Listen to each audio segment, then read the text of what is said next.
السلام عليكم ورحمة الله وبركاته. الحمد لله نحمده ونستعينه ونستغفره ونؤمن به ونتوكل عليه ونعوذ بالله من شرور أنفسنا ومن سيئات أعمالنا. من يهده الله فلا مضل له ومن يضلله فلا هادي له، ونشهد أن لا إله إلا الله وحده لا شريك له، ونشهد أن سيدنا ونبينا ومولانا محمدًا عبده ورسوله. قال الله تبارك وتعالى في القرآن المجيد: ولا تقولوا لمن يقتل في سبيل الله أموات. صدق الله العظيم.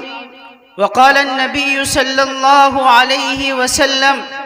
ليس منا من ضرب الخدود وشق الجيوب ودعا دعا الجاهلية، او كما قال عليه الصلاة والسلام. محترم حضرات، ابھی جس عنوان پر کچھ گفتگو کرنے کی ہدایت کی گئی ہے وہ عنوان محرم الحرام کا عنوان ہے. یہ محرم الحرام کا مہینہ اسلامی مہینے کے اعتبار سے سب سے پہلا مہینہ ہے، اور اس مہینے کی تاریخی حیثیت کو دیکھا جائے یا اس مہینے کی فضیلت کو دیکھا جائے تو یقیناً اس کا اتنے کم وقت میں بیان کرنا ممکن نہیں ہے، لیکن مختصر انداز میں اس کی کچھ تاریخ کو بیان کر کے اس ماہ کے اندر جن برائیوں کو، جن بدعات و خرافات کو رواج دیا جاتا ہے ان کا سد باب کیا ہونا چاہیے، اور وہ برائیاں کیا کرنے چاہیے یا بند ہونے چاہیے، ان چیزوں پر ہلکی پھلکی روشنی ڈالوں گا. تو سب سے پہلے اگر اس مہینے کی تاریخ کے سب سے بڑے اوراق کو اٹھا کر کے دیکھا جائے تو حضرت حسین رضی اللہ تعالی عنہ کی شہادت کا واقعہ ہمارے سامنے آتا ہے. حضرت حسین رضی اللہ تعالی عنہ یا آپ علیہ السلام کے چھوٹے نواسے حضرت سیدہ فاطمہ الزہرا رضی اللہ تعالی عنہا کا بیٹا ہے. حضرت ام الفضل رضی اللہ تعالی عنہ ایک خواب دیکھتی ہیں. اس خواب کے اندر وہ دیکھتی ہے کہ آپ علیہ السلام کے جسم مبارک سے ایک ٹکڑا کاٹ کر فاطمہ رضی اللہ تعالی عنہ کے گود میں رکھا گیا ہے. وہ حیران ہو کر کے اس خواب کو اللہ کے نبی علیہ السلام سے بیان کرتی ہے. اللہ کے نبی علیہ السلام اس خواب کو سن کر کے وہ خوش ہو جاتے ہیں اور یہ کہتے ہیں یہ تو مبارکبادی ہو، یہ تو بہت ہی اچھی خواب ہے. ہمارے فاطمہ کے گود میں ایک میں نواسا آنے والا ہے، ایک پیارا اور لاڈلا بیٹا آنے والا ہے. اور اللہ کے نبی علیہ السلام کو جو ہی اس بیٹے کی پیدائش کی خبر ملتی ہے آپ جلد از جلد وہاں پر پہنچتے ہیں اور آپ اپنے نواسے کو اپنے گود میں لیتے ہیں اور کھلاتے ہیں. لیکن ان کو گود میں لیتے ہی آپ کے آنکھوں سے آنسو مبارک ٹپک پڑتے ہیں. لوگوں نے عرض کیا اے اللہ کہ نبی علیہ السلام یہ تو خوشی کا موقع ہے، آپ کے گھر میں آپ کا نواسا آیا ہے، لیکن آپ کے آنکھوں سے آپ کے آنسو مبارک ٹپک رہے ہیں، اس کی کیا وجہ ہے؟ اللہ کے نبی علیہ السلام نے فرمایا کہ اس بچے کے پیدائش کے ساتھ ساتھ مجھے ان کے شہید ہونے کی بھی خبر دی گئی ہے. حضرت ام الفضل آپ علیہ السلام نے حضرت جبرائیل سے فرمایا کہ جس جگہ پر میرے نواسے کو شہید کیا جائے گا آپ اس جگہ کی مٹی کو اٹھا کر کے مجھے دکھائے. چنانچہ آپ علیہ السلام نے اس جگہ کی مٹی کو دیکھا اور اس مٹی کو دیکھ کر کے ام الفضل رضی اللہ تعالیٰ ام سلمہ رضی اللہ تعالیٰ عنہ کے پاس سونپ دیا.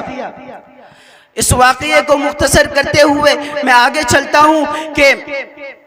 ابن خلدون نے ذکر کیا ہے کہ امام حسین علیہ السلام کے پاس کوفہ سے برابر خطوط آتے رہے. ان خطوط کے اندر یہ لکھا ہوا تھا، کوفہ والوں نے بار بار امام حسین علیہ السلام سے یہ سوال کیا کہ آپ ہمارے امام ہیں، آپ کے سوا ہمارا کوئی امام نہیں ہے،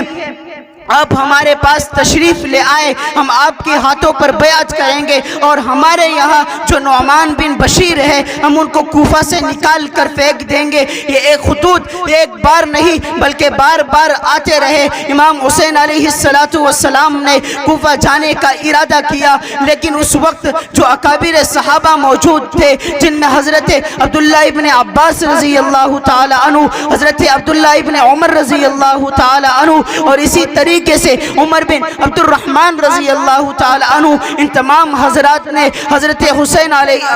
حسین رضی اللہ تعالی عنہ کو روکا، اور یہاں تک کہ حضرت عبداللہ بن عمر رضی اللہ تعالی عنہ نے آپ کو گلے سے لگایا، اور گلے سے لگا کر کے فرمایا، اے حسین، اگر تم خلافت چاہتے ہو تو تم یہیں حجاز میں رہ کر کے کوشش کرو، ہم آپ کی ہاتھوں پر بیعت کریں گے اور ہر ممکن ہم آپ کا ساتھ دیں گے. لیکن چونکہ یہ خطوط اصرار کرتے رہے اور یہ بار بار یہ خطوط آتے رہے، اس وجہ سے یہ مشورہ طے ہوا کہ سب سے پہلے حضرت مسلم بن عقیل کو کوفہ جائزہ لینے کے لیے بھیجا جائے، اس کے بعد حضرت حسین رضی اللہ تعالی عنہ وہاں پر تشریف لے جائیں گے. چنانچہ حضرت مسلم بن عقیل کوفہ پہنچتے ہیں. کوفہ پہنچتے ہی وہاں کے 40,000 لوگوں نے ایک دن میں مسلم بن عقیل کے ہاتھ پر بیعت کی اور مسلم بن عقیل کا ساتھ دینے کے لیے تیار ہو گئے. اور وہاں کا جو گورنر نعمان بن بشیر تھا انہوں نے تعرض نہ کیا. اس چیز کو دیکھ کر یزید بن معاویہ حیران ہو گیا اور وہ ڈر گیا، اور انہوں نے نعمان بن بشیر کو معزول کر کے انہوں نے بصرہ کے گورنر ابن زیاد کو کوفہ کا گورنر بنایا، اور ساتھ ہی ساتھ مسلم بن عقیل کے قتل کا حکم دیا. چنانچہ وہ بصرہ کا گورنر ابن زیاد کوفہ پہنچتا ہے، لیکن وہ بڑا ہی چالاک آدمی تھا. جیسے ہی مسلم بن عقیل نے حضرت حسین رضی اللہ تعالیٰ عنہ کو خطوط بھیجا تو ابن زیاد کو پتہ چل گیا تھا، اسی لیے ابن زیاد نے اس راستے کا تعین کیا جس راستے سے حضرت حسین رضی اللہ تعالیٰ عنہ کوفہ تشریف لانے والے تھے، اور انہوں نے اپنے چہرے کو ڈھک لیا اور انہوں نے کوفہ کے اندر اپنے قدم کو بڑھایا، اور کوفہ والوں نے یہ سمجھا کہ یہ جو شخص کوفہ میں داخل ہو رہا ہے یہ دراصل ابن زیاد نہیں بلکہ یہ حضرت حسین رضی اللہ تعالی عنہ ہے جن کی ہم نے بیعت کی ہے. لیکن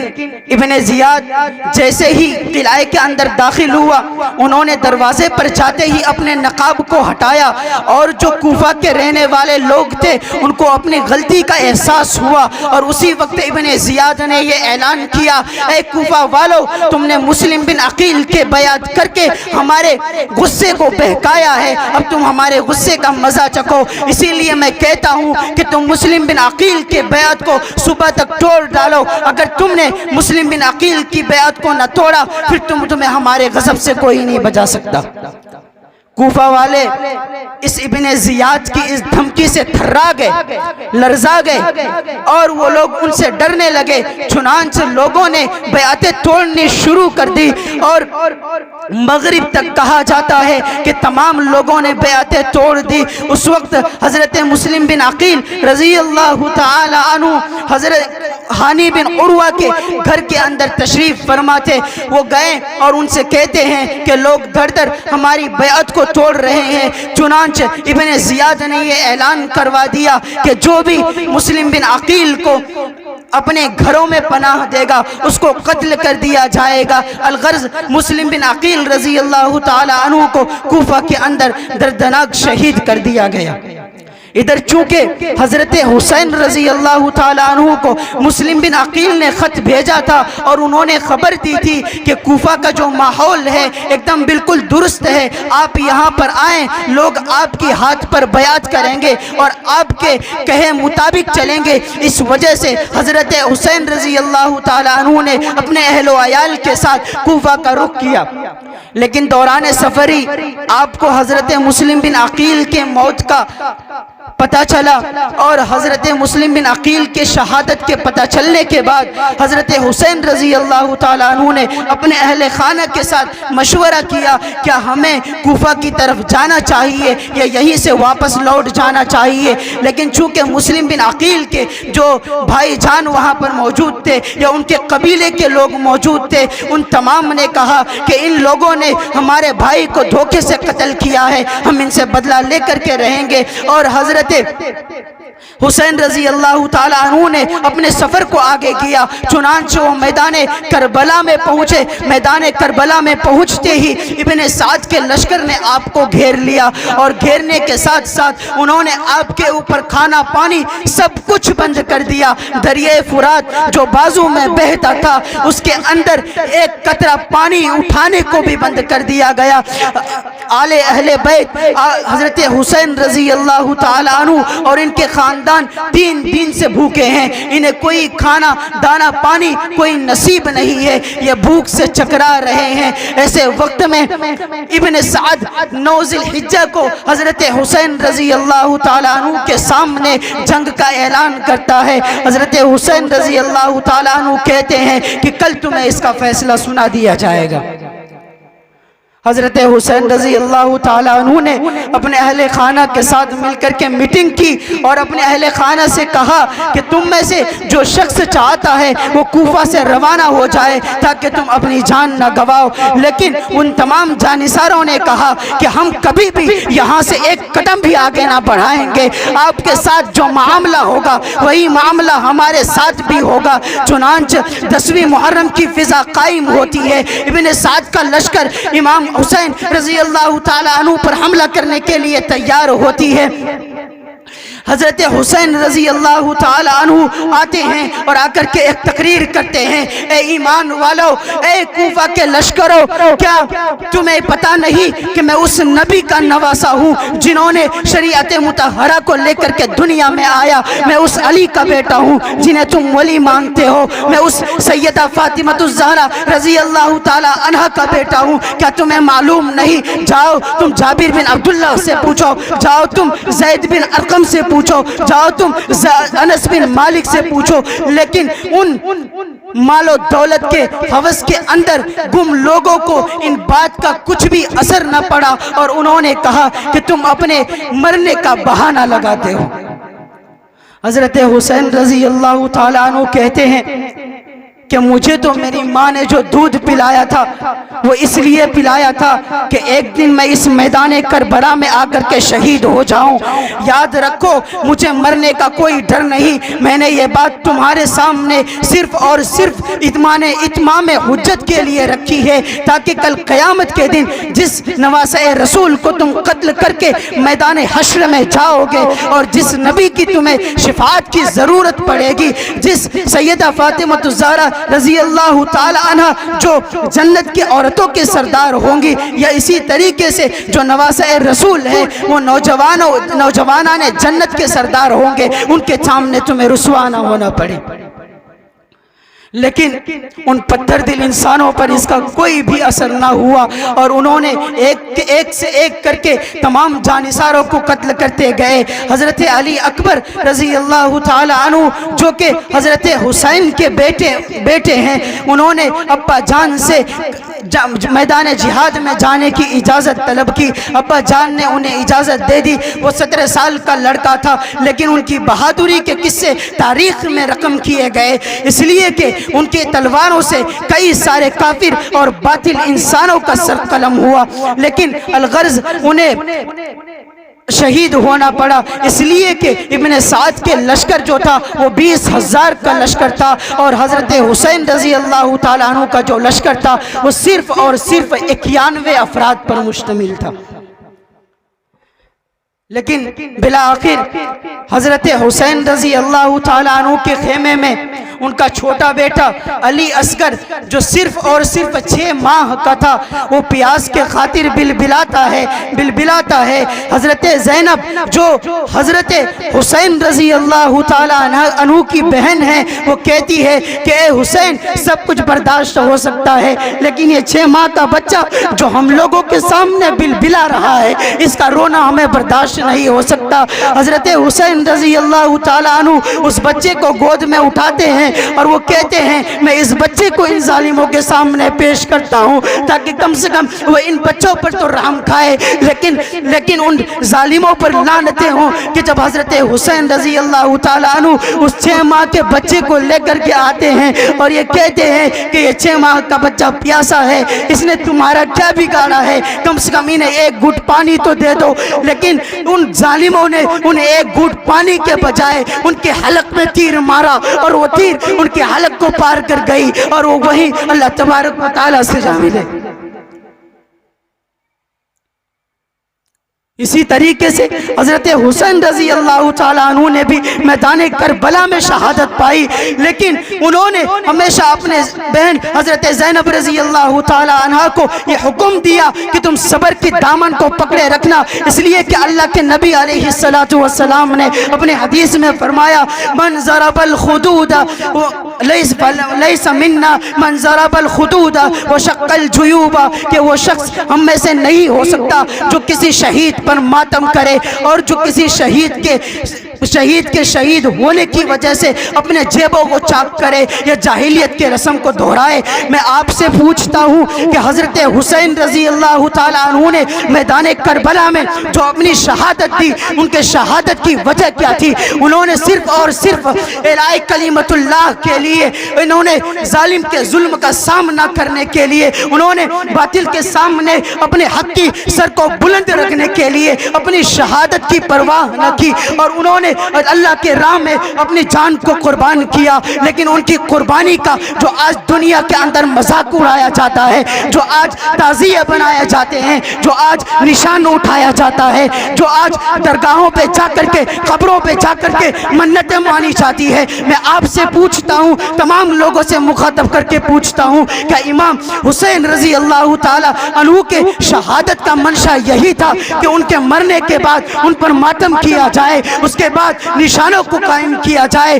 اس کے بعد ان کے لیے نوحہ کیا جائے؟ بالکل نہیں، ہرگز نہیں، ایسا ان کا منشا بالکل بھی نہیں تھا۔ اس لیے کہ انہوں نے ہی اللہ کے نبی کی یہ حدیث حضرت زینب کو سنائی تھی کہ لیس منا من ضرب الخدود وشق الجیوب ودعا دعا الجاہلیت۔ آئیے میں کچھ فتاوے بھی آپ کے سامنے پیش کرتا ہوں، آپ اٹھائیے فتویٰ امدادیہ جلد نمبر 4 صفحہ نمبر 80 پر لکھا ہوا ہے، اور اسی طریقے سے فتویٰ رحیمیہ کو اٹھا کر کے دیکھیے، فتویٰ غرر الدرر کو اٹھا کر کے دیکھیے، تمام کے اوراق کی یہ گواہ ہے کہ تعزیہ بنانا، نشان بنانا یہ گناہ کبیرہ ہے، اور اگر کوئی شخص ان چیزوں کو حلال سمجھ کر کہتا ہے تو وہ یقیناً کافر ہے، اور اگر کوئی اس کے اندر مدد کرتا ہے، چاہے وہ 1 روپیہ چندہ دے کر کے کیوں نہ مدد کرے، لیکن وہ بھی اس گناہ میں برابر کا شریک ہوگا۔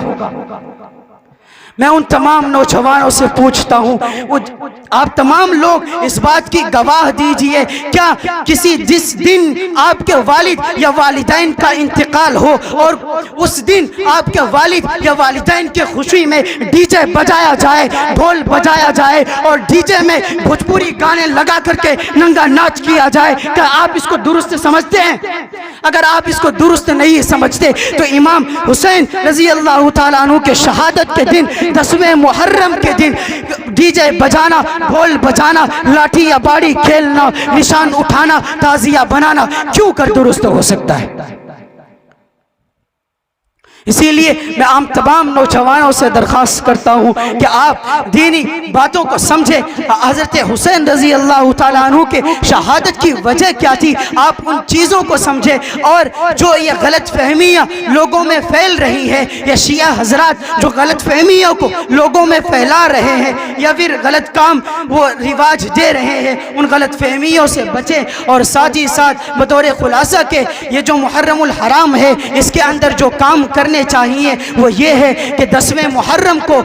یا اسی طریقے سے 9ویں محرم کو یا 11ویں محرم کو ان 3 دنوں میں سے کسی دو دن میں روزے رکھے جائے، اس لیے کہ اللہ کے نبی علیہ السلام جب مدینہ منورہ تشریف لے گئے تھے اس وقت یہ حضرت عباس رضی اللہ تعالیٰ عنہ کی روایت ہے کہ وہ کہتے ہیں جب نبی علیہ السلام مدینہ تشریف لائے تو یہودی لوگ روزہ رکھ رہے تھے، تو آپ علیہ السلام نے سوال کیا کہ آپ لوگ کیوں روزہ رکھ رہے ہیں؟ تو ان لوگوں نے جواب دیا کہ اس دن میں حضرت اللہ تبارک و تعالی نے فرعون کے ظلم سے حضرت موسیٰ کو اور بنی اسرائیل کو نجات دی تھی، اس لیے ہم ایک دن کا روزہ رکھتے ہیں۔ تو اللہ کے نبی علیہ السلام نے فرمایا ہم تو موسیٰ کے بھائی ہیں، تو ہم ایک دن نہیں بلکہ 2 دن روزہ رکھیں گے، اس لیے ہم 2 دن روزہ رکھنے کا اہتمام کریں۔ دوسری بات، اگر ہم ایک دن روزہ رکھتے ہیں تو ان یہودیوں کے ساتھ ہماری مشابہت ہوتی ہے، اور اللہ کے نبی علیہ السلام نے فرمایا من تشبہ بقوم فہو منہم، کہ جس کی مشابہت اختیار کرے گا وہ انہی میں سے ہوگا، اسی لیے ایک دن روزہ نہ رکھے بلکہ 2 دن یا تو 9 یا 10 کو رکھے یا 10 یا 11 کو رکھے، اور ساتھ ہی ساتھ ان دنوں میں قرآن پڑھنے کا اہتمام کرے۔ آپ ان آل رسول پر درود پاک بھیجنے کا اہتمام کرے، نہ کہ ان گانے بجانوں میں اور ڈی جے وغیرہ میں اپنے وقت کو مصروف کرے۔ جو بھی مائیں بہنیں ہیں یا نوجوان حضرات ہیں، میں آپ سے کہوں گا آپ اپنے اہل خانہ کو، جو آپ کے بچے ہیں، آپ کے بھائی ہیں، آپ کے بہن ہیں، جو آپ کے تابع ہیں، انہیں ان جگہوں میں جانے سے روکیے جہاں ڈی جے بجایا جاتا ہو، چاہے وہ بجانے کے لیے جائے یا دیکھنے کے لیے جائے، یا پھر محرم میں دوسری جگہوں میں میلہ دیکھنے کے لیے جائے، ان تمام جگہوں سے روکیے۔ اگر ہر ایک شخص اپنے گھر کی ذمہ داری اٹھاتا ہے تو یقیناً ہمارا معاشرہ خوشحال ہوگا، ہمارا سماج خوشحال ہوگا اور ان برائیوں سے بچے گا۔ بس انہی بات پر میں اپنی تقریر کو ختم کروں گا۔ وآخر دعوانا الحمدللہ رب العالمین۔